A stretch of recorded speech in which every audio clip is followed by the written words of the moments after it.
Hello दोस्तों, आज हम बात करेंगे पुष्पा मूवी के बारे में। पुष्पा मूवी में दिखाए गए लाल चंदन और उसकी तस्करी यह कोई मात्र मनगढ़ंत कहानी नहीं है, बल्कि यह मूवी एक रियल डाकू की स्टोरी पर आधारित है, जिसने 40 सालों तक तमिलनाडु और कर्नाटक के जंगल में राज किया था। जी हाँ दोस्तों, आइए जाने कि यह डाकू कौन था और कैसे इसने 40 सालों तक इन जंगलों पर राज किया था।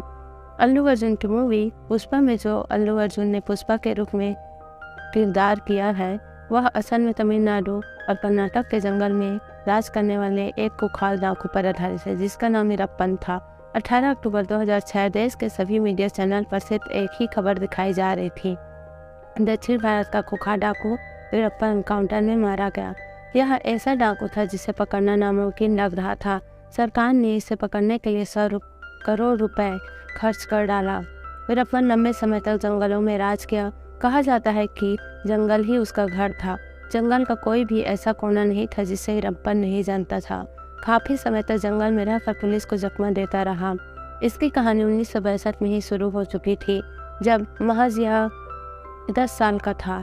10 साल की उम्र में इसने एक तस्कर का कत्ल किया। उसी समय फॉरेस्ट विभाग के 3 अफसरों को भी इसने मार गिराया। आपको जानकर यह हैरानी होगी, इसे फॉरेस्ट विभाग के कुछ अफसरों ने ही तस्करी करने के लिए उकसाया था।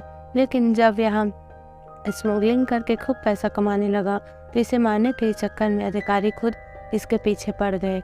इसके बाद वीरप्पन अपनी जान बचाने के जंगलों में भाग गया।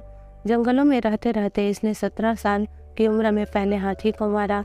इसने तकरीबन 2000 हाथियों को मारा और कहा जाता है कि वो हाथियों के सिर के बीचों बीच गोली मारकर मारता था और उनके दांतों पर स्मगलिंग करता था और चंदन की लकड़ी को काटकर उसकी तस्करी करना उसका खेल था।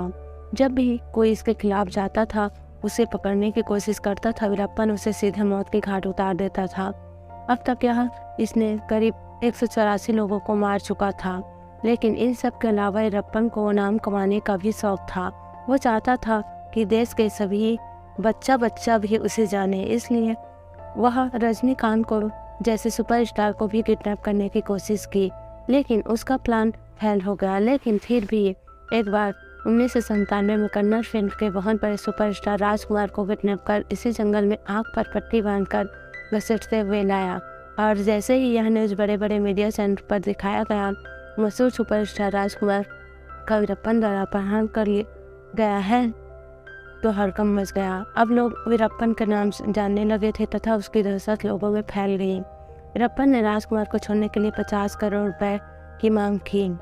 सरकार द्वारा उसे पकड़ने के लिए स्पेशल टास्क फोर्स बनाई गई और फिर 2002 कर्नाटक के लिए एक मिनिस्टर को किडनैप कर लिया और मांग पूरी न होने पर उसे मार दिया। इसे पकड़ने के लिए सरकार भी लाचार हो चुकी थी।